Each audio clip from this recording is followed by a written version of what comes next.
जी part 2 start हो गया, welcome back. यहां पर भी एक रिसीवेबल नजर आ रहा है। पी के रिकॉर्ड्स शो कर रहे हैं रिसीवेबल फ्रॉम एसोसिएट। ये तो आपस का रिसीवेबल है, देखो ना कैसे। अगर इसके रिसीवेबल में पड़ा है तो यहां से आपने माइनस कर दिया, तो दूसरा का पेएबल कहाँ है इसमें से माइनस करेंगे, तो ये आपस का नहीं है। तो अगर एसोसिएट है तो आपस का रिसीवेबल पेएबल जो है उसकी टेंशन आपको, आपस का कुछ नहीं होता यहाँ पे, ठीक है। आपस का रिसीवेबल पेएबल कोई नहीं है, ठीक है। तो आपका ये 100 भी क्या हो गया, इग्नोर, ठीक है। तो adjustment C is also over from my side. कोई क्वेश्चन है तो आप पूछ सकते हैं जी। चलें आगे, चलें फिर एडजस्टमेंट डी कर दें।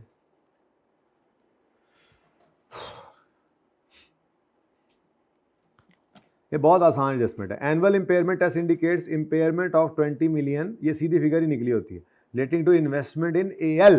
तो 20 मिलियन की इंपेयरमेंट है। क्या एंट्री सिखाई थी, इंपेयरमेंट लॉस डेबिट और इन्वेस्टमेंट इन एसोसिएट क्रेडिट। मैं कर देता हूं एंट्री, इंपेयरमेंट लॉस डेबिट और इन्वेस्टमेंट इन एसोसिएट क्रेडिट। अब मसला क्या है, मसला ये है कि पीएनएल का सवाल तो हम कर नहीं रहे, इसलिए मुझे इन एक्सपेंसेस को और इनकम्स को कहाँ हिट करना पड़ता है, आरई में। तो अब किसकी इन्वेस्टमेंट में इम्पेयरमेंट आई है, ए की इन्वेस्टमेंट, ए इन्वेस्टमेंट इन ए में इम्पेयरमेंट आई है। कल जिसको वर्किंग 5.1 में हिट करा दिया था, बात तो वही बनती है, लेकिन मैंने कहा था कर लो। तो इन्वेस्टमेंट इन एसोसिएट के अंदर इम्पेयरमेंट आ गई, तो उसकी मैंने कहा इसको ए के प्रॉफिट्स में ही हिट कराओ। अब ए के प्रॉफिट्स पड़े कहां पे हैं जी, यहीं पर पीआरई भी आता है, यहीं पर एसआरई भी आता है और यहीं पर एआरई भी आता है। पोस्ट, ठीक है, ये पोस्ट एसआरई, पोस्ट एआरई, यहां से निकल के जो आता है पोस्ट आरई, एसोसिएट की रिटेन्ड अर्निंग्स।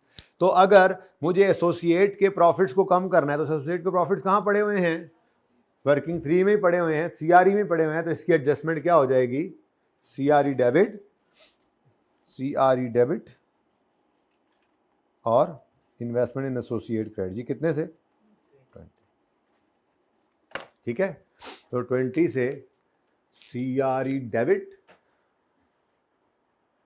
और इन्वेस्टमेंट इन एसोसिएट है इम्पेयरमेंट।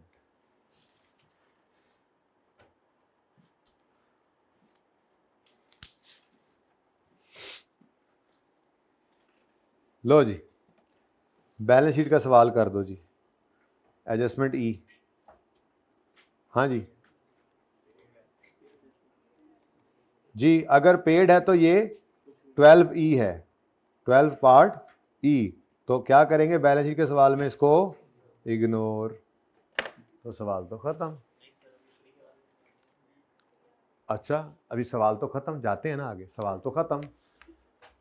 अब अगला स्टेप क्या होता है हमारा, हम वर्किंग 1 को बैलेंस करते हैं, वर्किंग 2 को करते हैं, फिर यहाँ से चीज़ें निकल के जहाँ जानी थी चली जाती हैं, फिर वर्किंग 3 और 4 को करते हैं, और कल से परसों से एक नई वर्किंग भी आई हुई है, इसको भी बैलेंस करके चलना पड़ता है, ठीक है। अब जब हम वर्किंग 1 में गए तो इसने हमें बुरा सा मुंह बना के दिखा दिया। हमारे पास एस की रिटेन्ड अर्निंग्स एक्विजिशन डेट की नहीं है, वैसे बाय द वे है, क्योंकि एक्विजिशन डेट क्या है एस की, 1 जुलाई 2017। 1 जुलाई 2017 की रिटेन्ड अर्निंग्स मेरे पास मौजूद हैं, वो वर्किंग 6 में से इंशाल्लाह हम अभी निकाल लेते हैं, ठीक है। यहाँ से आपको फिगर निकल कर मिलेगी जो, उसको यूज़ करके आप एक तो एनसीआई को प्रोपोर्शनेट शेयर देंगे, क्योंकि कहीं सवाल में लिखा नहीं हुआ फेयर वैल्यू पे रखते हैं, ठीक है, और ना फेयर वैल्यू कहीं दी हुई है। तो और दूसरा यहाँ से आपको गुडविल मिल जाएगी या नेगेटिव गुडविल निकल आएगी, तो ये देखने की बात है। इसका मतलब अब अगली लड़ाई कहाँ पे चल पड़ी है, और सिर्फ इसी की आरी मिसिंग नहीं है, आरी तो प्री वाली इसकी भी मिसिंग है। तो वो दोनों ही इंशाल्लाह हमारी वर्किंग 6 के करीब ही हम निकाल लेंगे उसी इलाके में, या यहाँ पे कर लेंगे। बहरहाल फिलहाल तो मुझे बताओ एक्विजिशन डेट ऑफ एस क्या है? 1 जुलाई 2017। और एस की ये रिटेन्ड अर्निंग्स भी किस दिन की हमें गिवन है? 1 जुलाई 2017। तो ये तो प्री आर ई मिल गई ना, इसको तो ख़त्म करो। ये प्री आर ई यहाँ से हम निकाल दिया करते थे, प्री वर्किंग 6 से जाके देखें 353, इसको इधर ले जाए, ठीक है। ये प्री वाली आ रही होती है। अब ये तो लेजर पूरा हो रहा है ना, ठीक है। दूसरा मसला सिर्फ किसका रह गया? एसोसिएट का। ये तो मसला हल हो गया ना, तो इसको पूरा करो। कितना आता है? 753। अब एनसीआई को प्रोपोर्शनेट बेसिस पर आपने रखना है, प्रोपोर्शनेट शेयर देंगे 753 का। अब 753 का कितने % एनसीआई का है ये मुझे नहीं पता ना, सवाल में कहीं नहीं गिवन। तो वो छोटी सी वर्किंग जो मैंने साइड पे की थी वो असल में शो करनी है। स्टार लगा दो, वहीं पे स्टार लगा दो नीचे। ये 320 मिलियन शेयर्स हैं और टोटल उसके शेयर्स हैं 400 मिलियन, ठीक है। तो 320 डिवाइडेड बाय, ये छोटा सा स्टारू लगा लो यहाँ पे, 320 है ना, 320 divided by 400 into 100 is equal to 80%। ये कहीं ना कहीं करना पड़ता है ना बेटा हमें। तो 80% अगर हमने एक्वायर किया हुआ है तो यहाँ पे 20% लिखते हुए भी ये स्टार लगा दो, काफ़ी है, समझ तो आती है ना। 80% हमारा तो 20% एनसीआई का, ठीक है जी। 151 नहीं करो यार, 151 से आप एनसीआई के अंदर ये प्रोपोर्शन वर्किंग 1 से ये 151 ले आए। और अब आपने चेक करने की कोशिश की बैलेंस होता है या नहीं होता, तो इसने कहा ना मैं नहीं होता बैलेंस। तो बैलेंस किस तरफ आ रहा है? Oh negative goodwill, negative goodwill. ये बैलेंसिंग निकाली है हमने, ठीक है। और ये हमारी इनकम है, इनकम, ये हमारी इनकम है, इनकम। लेकिन फिलहाल इस इनकम को कहाँ फेंकें? इनकम स्टेटमेंट तो हमारे पास है नहीं, तो सीआरई।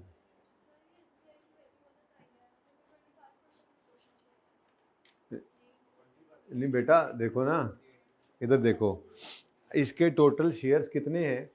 400 मिलियन रुपीस का शेयर कैपिटल है, 1 रुपये का एक शेयर है। इधर देख लो ना, इधर इधर 1 मिनट, कैलकुलेटर हाथ में रखो बस।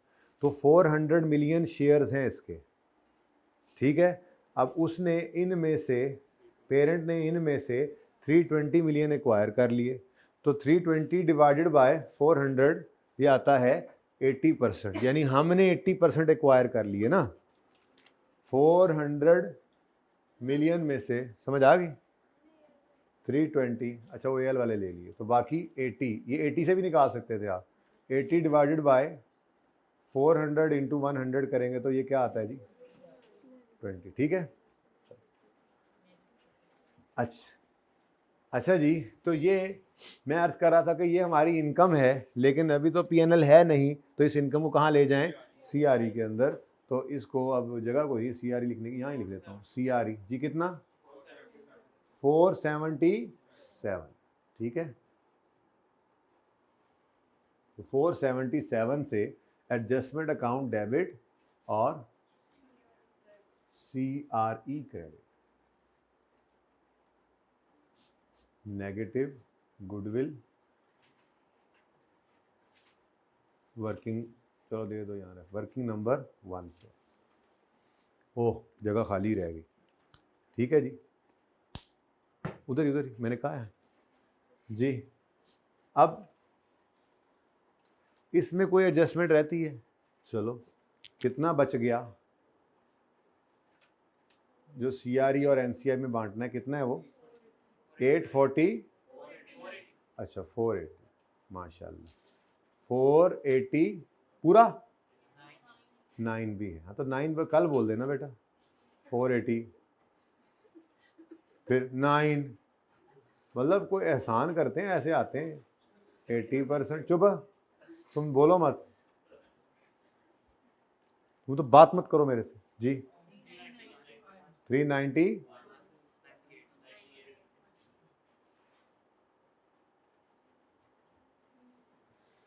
391 और 98,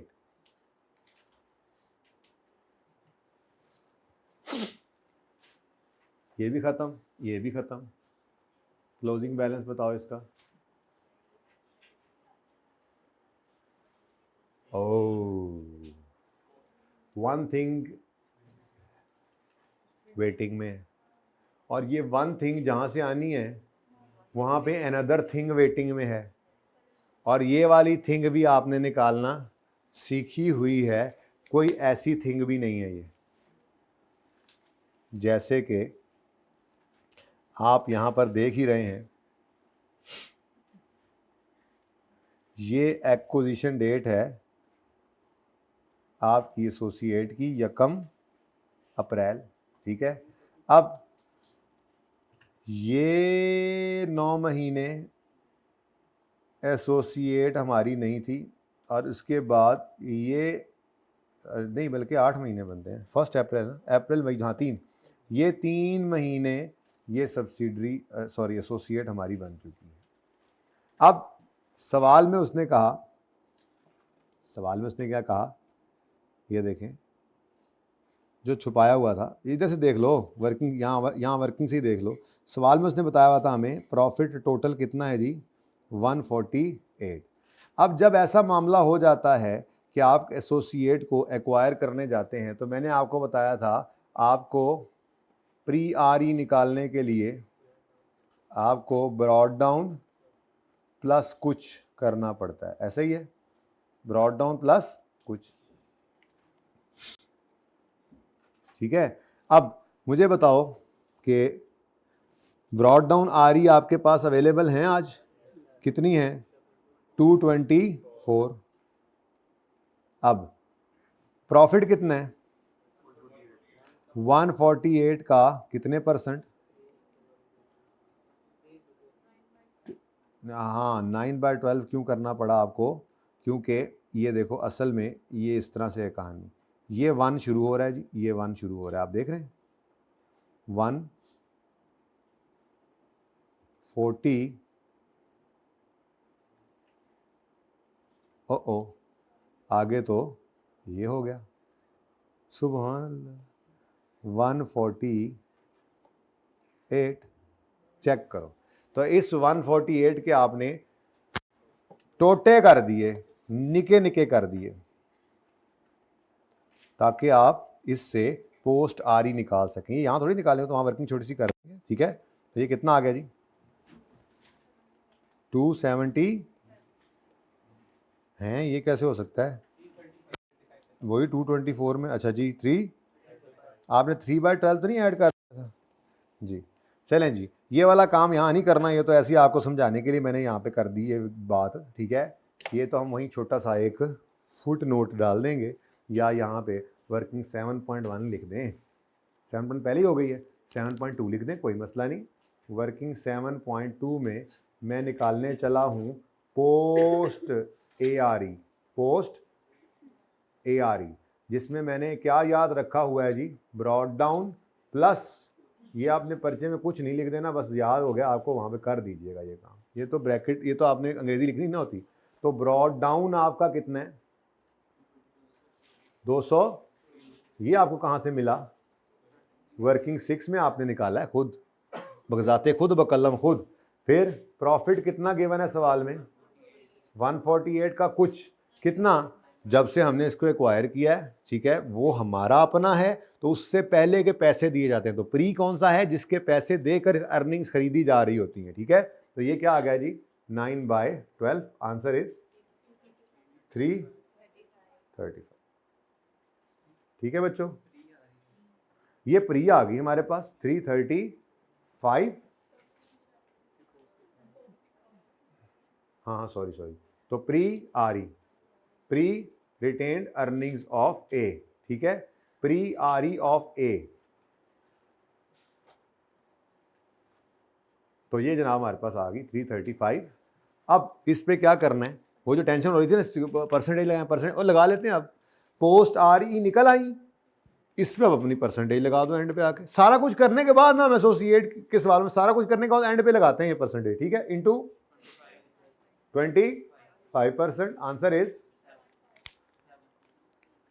कितना जी, 7 कर दो ना, 7 से इन्वेस्टमेंट इन एसोसिएट डेबिट और CRE क्रेडिट, और एकदम से सवाल खत्म हो गया जी। अब बताओ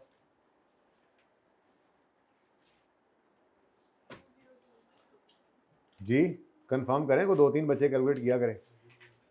202 कोई एक दो छाते और मसूल हो जाए।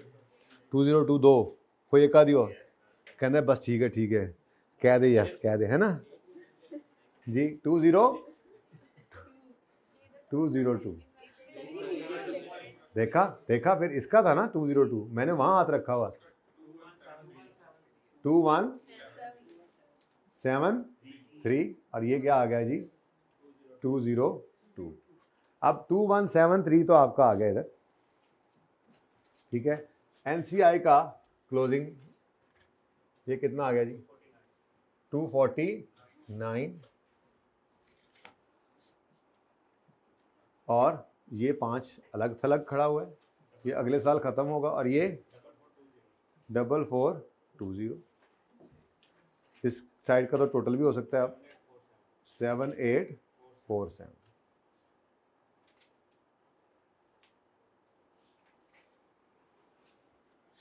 जी। एक नया लाइन आइटम ऐड करने का बोला था, अगर एसोसिएट आ जाए सवाल में, उसका नाम क्या था, इन्वेस्टमेंट इन एसोसिएट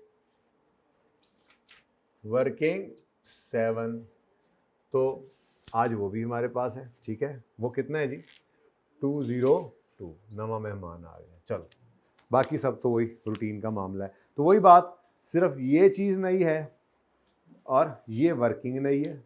अब इसी वर्किंग में आज छेड़खानियाँ शुरू हो गई। चलो कोई बात नहीं, काबू रहें, काबू सीख लिया आपने जी। 1915 263 0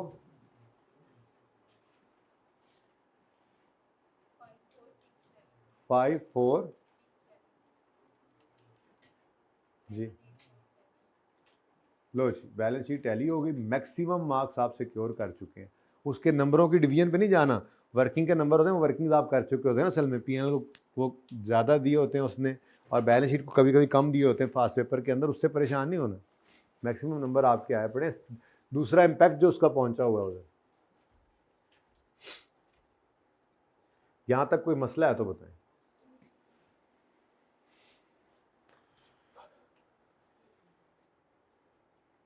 अच्छा जी, अब आज बहुत माजरत के साथ मुझे 2 अदद वर्किंग्स जो कि मेरी मेन वर्किंग्स हैं, आज मुझे वो यहाँ पे करना पड़ रही हैं। मैं माजरत खा हूँ, हम शर्मिंदा हैं बीबी हम शर्मिंदा हैं।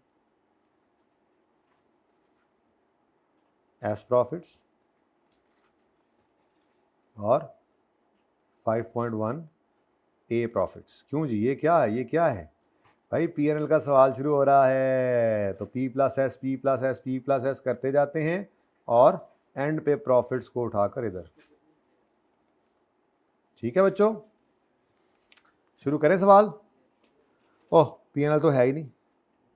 ओह अच्छा ये पड़ा है चले, लेकिन अब एक मसला हो गया ना, इसको तो फिर भी नहीं छोड़ना था, इसको वैसे भी नहीं छोड़ना था, बस प्रॉफिट को छोड़ना है।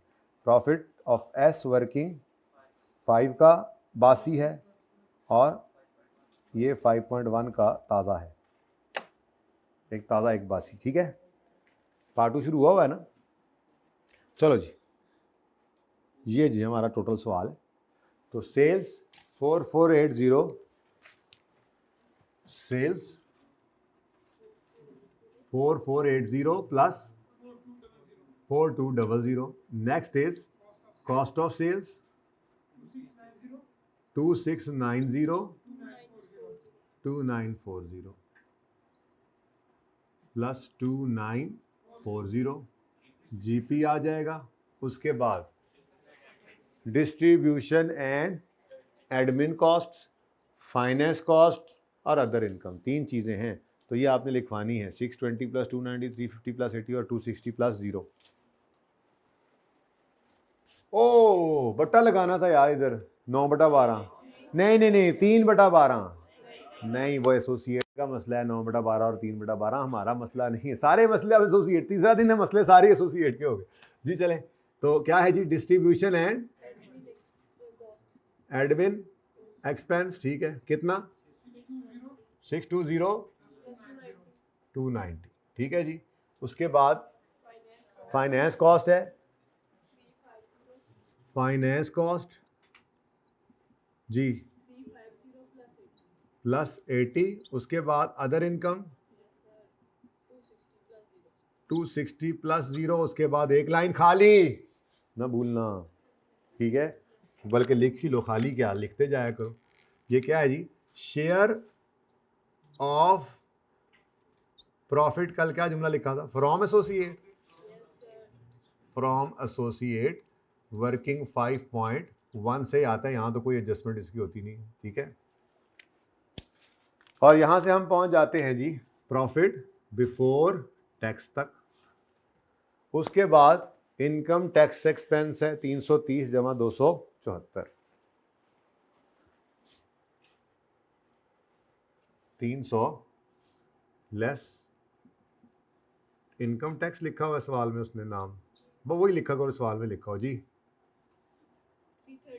330 प्लस 274।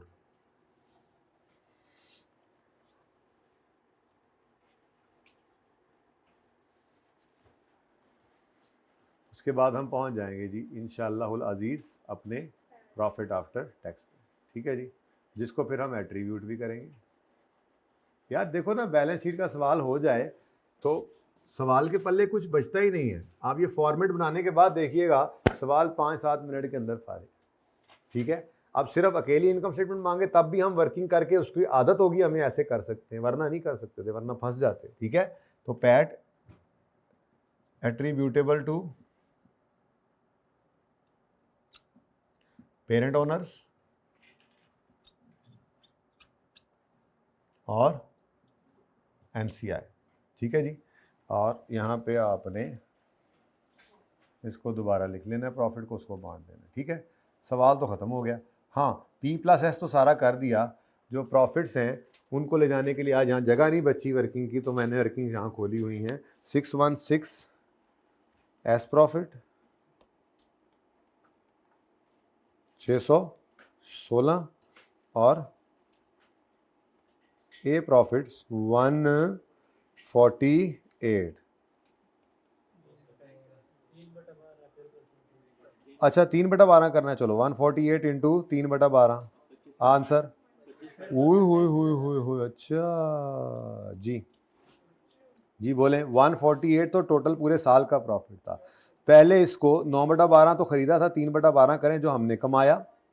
अब इसको, इसका जो आंसर आए, ये तो पूरे ए का प्रॉफिट है इन 3 महीनों का हमारा, तो इसमें सिर्फ हाँ एसोसिएट की हर एडजस्टमेंट, हर चीज़ को 25% जी 9।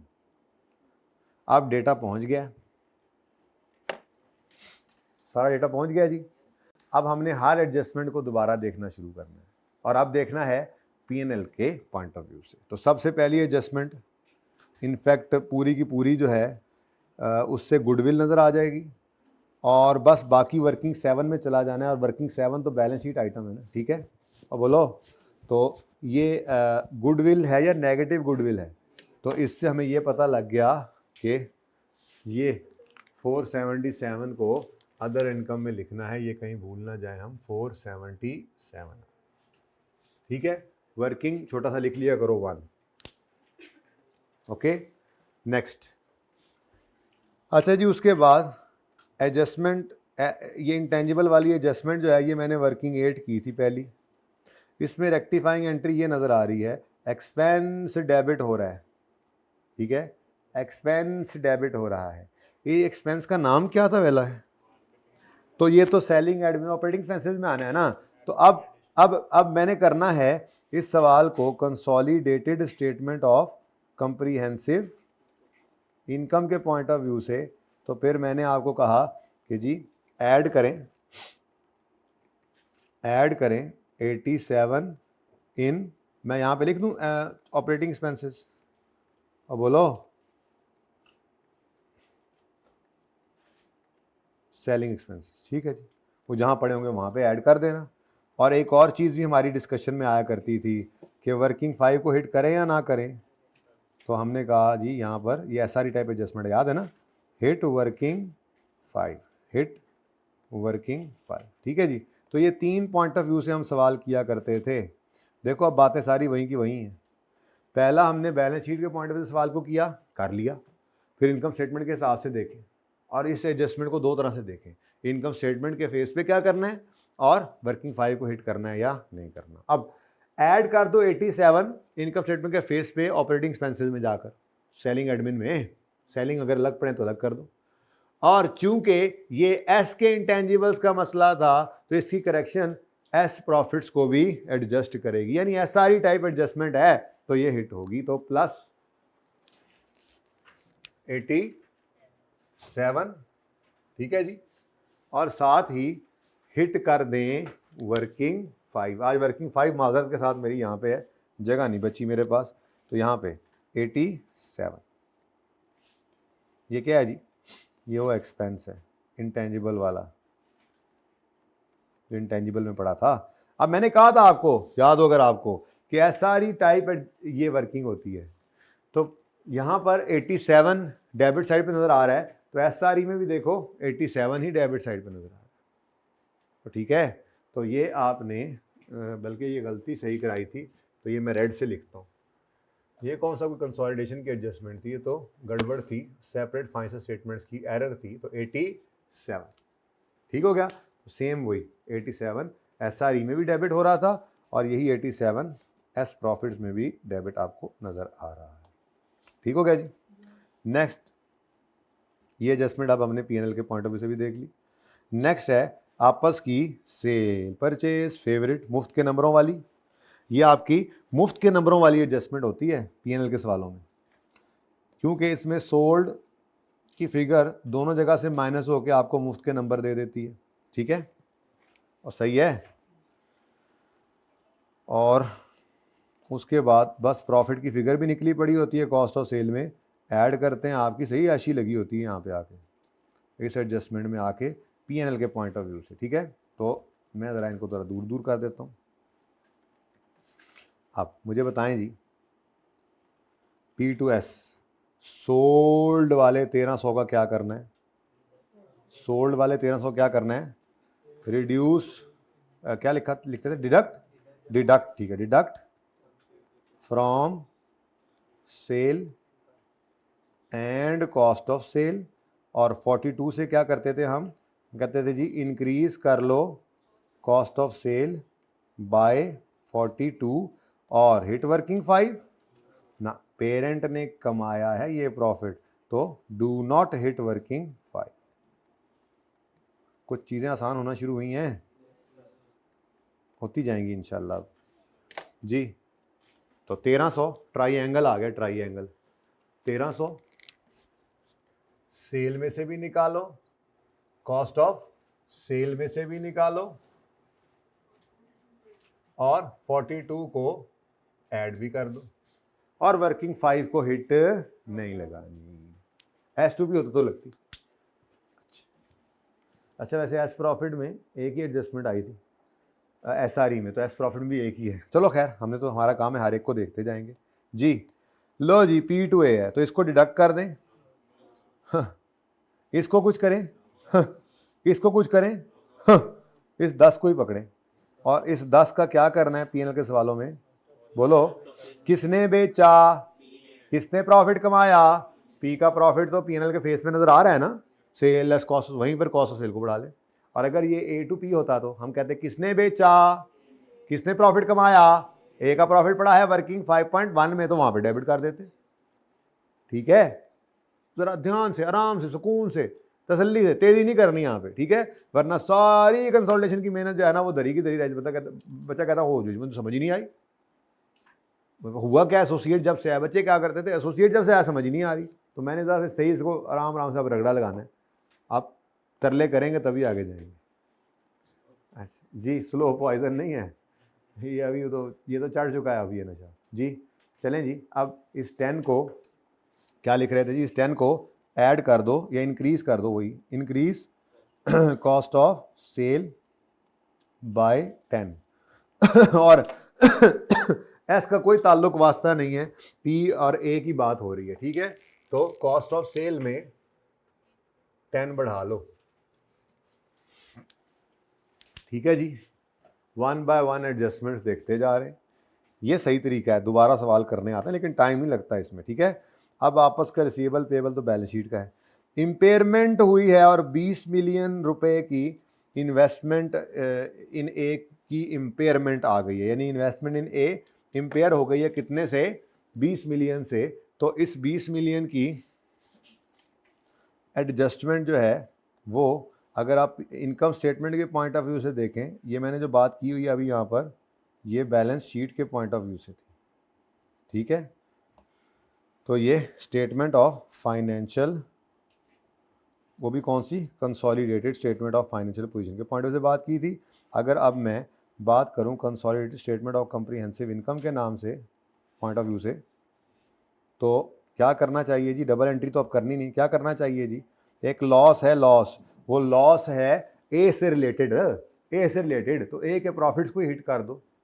कोई बंदा दूसरा एक्सपेंस बुक कर ले पेरेंट का कोई, तब भी आंसर तो कोई नहीं फर्क पड़ना, लेकिन बेहतर यही है, ये आसान काम है, ये आसान है, ठीक है, यही ट्रीटमेंट करना है, यही ट्रीटमेंट करना है, वो गलत होगा, ये सही है, ठीक है जी। क्या कर दो भाई, ऐड कर दो, ऐड कर दो, कितना, 20 इन नहीं नहीं नहीं, ये तो लॉस है, तो इसको रिड्यूस कर दो, यानी डिडक्ट कर लो इसको, क्या लिखें, क्या डेबिट कर दें, डेबिट रिड्यूस प्रॉफिट ऑफ ए, वो बाद में लिख देते हैं, रिड्यूस कर लो, रिड्यूस कर लो प्रॉफिट ऑफ ए बाय 20, यानी डेबिट कर लो इसको इन वर्किंग 5.1, ठीक है, ओके। तो ये सिंगल इम्पैक्ट ही होता है,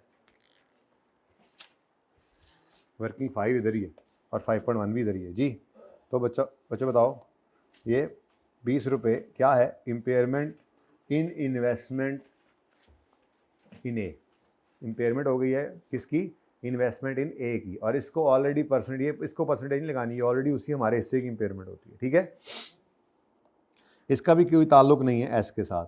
लो जी, अब आखिरी बात, द वेरी इंपॉर्टेंट वन जी, अगर पेड है तो इसका मतलब रिकॉर्डेड है, ठीक है।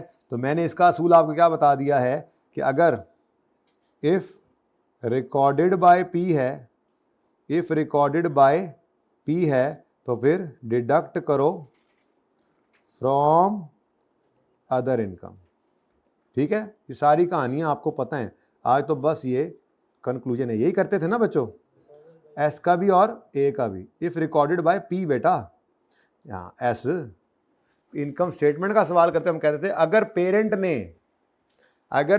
ने अपनी अदर इनकम में एस के डिविडेंड का अपना शेयर रिकॉर्ड कर लिया तो ये सही नहीं है, क्योंकि पूरा एस ऑलरेडी रिकॉर्ड किया हुआ है, तो इसलिए इसको माइनस कर दो। फिर इसी तरह से कल बताया था ए के बारे में कि ए का भी जो उसका शेयर है वो इस पूरे लाइन आइटम के तौर पे आपने ले लिया है, तो दोबारा डिविडेंड लेने की जरूरत नहीं है। तो आज तो ये दोनों ही हैं, क्या ख्याल है, ये देखो वर्किंग 6 में हो गया था, यूज वही हो जाएगा। 40 का कितने परसेंट, 80% माइनस करेंगे, और 11 का कितने परसेंट, 25%। तो नीचे जो आपको बताया था यहां पे आपने फुट नोट डाल देने, ठीक है। तो फुट नोट पहला 17 लगाएं, ठीक है, ए बी कर लिया करें, स्टार डबल स्टार ये कर लिया करें, ठीक है जी। P is share in S dividend और P is share in A dividend, ये निकालना है हमने, ठीक है। तो P is share in dividend of S. अब कितना डिविडेंड है जी वर्किंग 6 में हमने निकाला था इसका, एस का 40 के बारे में लिखो, वर्किंग 6 से आया है, इनटू इसमें कितना, नहीं कितना 32 double star please share in A dividend. अब ए का डिविडेंड है 11 मिलियन का, वर्किंग 6 में निकाला हुआ, ठीक है, 11 जितना भी है मिलियन का जी, इसका 25% 3, ये दोनों ही यहाँ से निकाल। अदर इनकम में से माइनस करें 32 माइनस करें 3, ठीक है, स्टार और 2 स्टार जी, समझ आती है? सही है, हैवी सवाल हो जाता है इकट्ठा हो जाए तो। हैवी मतलब वैसे ये करते करते तो थक जाते हैं, और तो कोई हैवीनेस नहीं थी इसमें, लेकिन फिर ऐसे सवाल के नंबर भी 20-20 होते हैं, तो 20 नंबर को थोड़े थोड़े, ये 20 एक नंबर का सवाल है, ठीक है।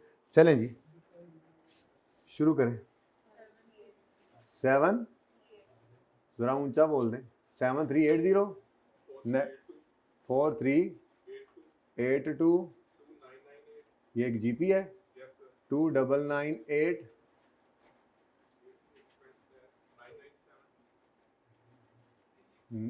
99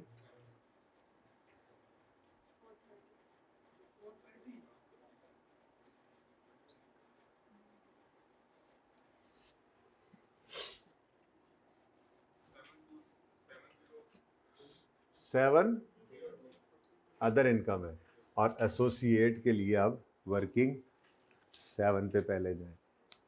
तो वर्किंग 7 पे गए, एडजस्टमेंट हम सारी कर चुके थे, बस इसका क्लोजिंग निकालना रह गया था।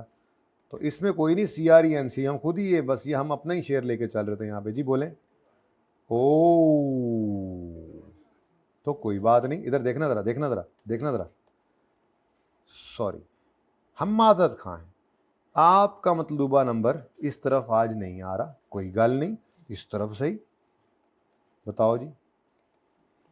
ठहरो ठहरो, इधर ऐसे कैरी डाउन, बैलेंसिंग, नहीं आ रहा तो नहीं आ रहा, आपने इतना कमाया नहीं जितना उसमें इम्पेयरमेंट आ गई, खैर है कोई बात नहीं, बोलो जी, ये कारोबार है, नफ़े नुकसान साथ ही चलते हैं, आ गया नुकसान आ गया, कोई बात नहीं जी।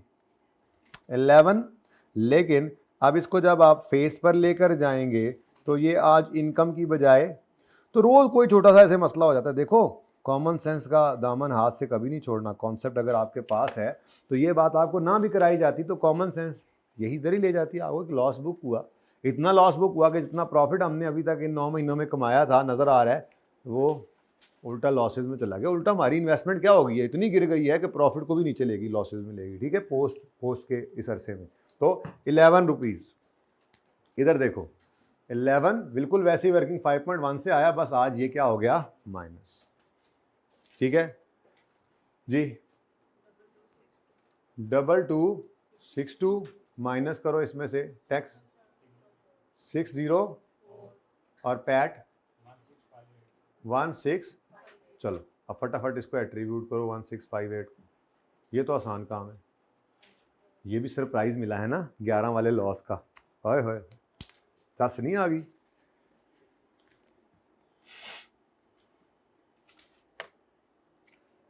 जी, अब आपको एट्रीब्यूशन के लिए टोटल तो लिख लिया, अगली चीज़ क्या चाहिए होती है, अगली चीज़ चाहिए होती है CRE को पुर कराना और NCI को जी। तो NCI 616 माइनस 87 520 इंटू जी कितना 106 जी, तो 600 कितना 16 था, 616 था ना, 106, ठीक है जी। और ये जनाब आपका एस प्रॉफिट आ गया, इसको आपने झंडी कराई थी यहाँ पे, बस लिखना छोड़ दे, आप मेरे ख्याल में याद हो गया आपको, यहाँ से NCI निकाला करना है जी। 106 अगर वर्किंग 5 ने बताया NCI का है तो फिर सारे का सारा बाकी पेरेंट होना जी।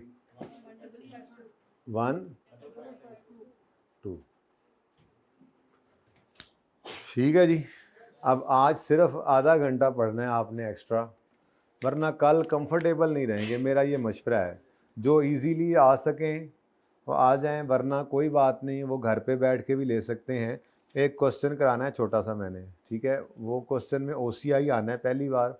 वो जो क्वेश्चन आप क्लास में देखेंगे ना, तरीका उसका, चाहे रिकॉर्डिंग में देखेंगे, ले आए इधर, वो क्वेश्चन मैक्सिमम 20 मिनट का है। मैं शायद आराम आराम से करा के 25 मिनट लगा दूंगा, ज़्यादा टाइम नहीं लगना।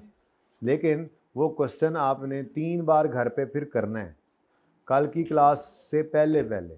कल डबल क्लास है, कल डबल क्लास है, यानी कल लेक्चर 79 और 80 ये मैंने दोनों कराने हैं, ठीक है।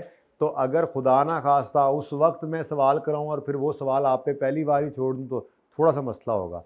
तो जिसको कोई थोड़ा जेन्युइन मसला नहीं है वो बैठ जाए, यहीं पे हो जाएगा काम नकदो नकदी। और जिनको कोई जेन्युइन प्रॉब्लम है वो चले जाएंगे। छोटा सा काम है बस, OCI सब्सिडरी एसोसिएट्स मैथ ही कर लेंगे। उसको फिर जो सवाल होगा मैं होमवर्क, वो इसका यही होमवर्क होगा उस लेक्चर के थोड़े से पार्ट का, कि इसी सवाल को जल्दी से कर लेना आपने, तीन दफ़ा कर लेना है। वो 5 मिनट में आपका आप सवाल हो जाएगा जब एक बार आप मेरे साथ कर लेंगे तो। बस वो फिर तसल्ली मेरी हो जाएगी, ताकि कल जब हम सवाल करें और उसमें OCI आए तो जो बुनियाद है, जैसे ये बुनियाद पक्की हो गई थी ना, तो एडजस्टमेंट्स को करना मसला नहीं साबित होता। बुनियाद पक्की करना ज़रूरी है, तो वो छोटी सी बुनियाद बनानी है, ठीक है। अभी मैं ज़ोर नहीं लगाता क्योंकि सवाल लेंथी था, तो आप थके हुए हैं। मैं थके हुए माइंड को वो 20 मिनट नहीं लेना चाह रहा, मैं आपके फ्रेश 20 मिनट लेना चाह रहा हूँ। तो जो जाना चाहे चला जाए, इंशाल्लाह 2 बजे ही इंशाल्लाह क्लास स्टार्ट करूँगा मैं, ठीक है, और 2:20-25 तक ख़त्म कर दूँगा। ओके। ये बच्चे ना जब कभी होमवर्क का पूछते हैं ना, तो मुझे बड़ी अजीब सी बात लगती है कि उनको इस बात का पता ही नहीं है। अच्छा, ये मैंने करवा दिया है जी, मैंने 8वां करा दिया है। अच्छा, नहीं इसका कोई होमवर्क नहीं, ठीक है। पिछला कोई रह गया है तो वो कर लें, 7वां रह गया है, 7वें को आपने अब कर लेना है होमवर्क में, ठीक है। क्वेश्चन नंबर कितों शुरू हो रहा है, 7। इतना छोटा सवाल है जी। चलो वैसे ही एहतियातन कर लेना, मैंने करवा दिया है वैसे आपको, ठीक है। तो ये कर लें आप बस। तो आज बस एक्स्ट्रा क्लास में मैंने एक क्वेश्चन करवाना है, क्वेश्चन नंबर 3 प्रैक्टिस क्वेश्चन का। 15 मिनट से सवाल हो जाएगा। थोड़ा तसल्ली के लिए एक बार मिटा के मैं दोबारा करूँगा तो 10 मिनट और लगा दूंगा बस, ठीक है। उसके बाद फिर आपने उस सवाल को 2 दफ़ा करना है, कम अज़ कम 2 से 3 दफ़ा, ठीक है। फिर कल से इंशाल्लाह अब हमारी गेम ऑन है, पास पेपर्स होंगे और हम होंगे, और कुछ है नहीं, ठीक है। बाकी कुछ दिल था एडजस्टमेंट डिस्कस करूंगा, लेकिन अब बच्चे पहले ही नाराज़ हो रहे हैं कि आप वो 2 बजे बुला रहे हैं, तो इसलिए वो पास पेपर कंसोलिडेशन के पास पेपर की एडजस्टमेंट नहीं करेंगे डिस्कस, वो फिर कल ही करेंगे, ठीक है। 2 बजे मीटिंग है तो बस बंद करें। अल्लाह हाफिज़।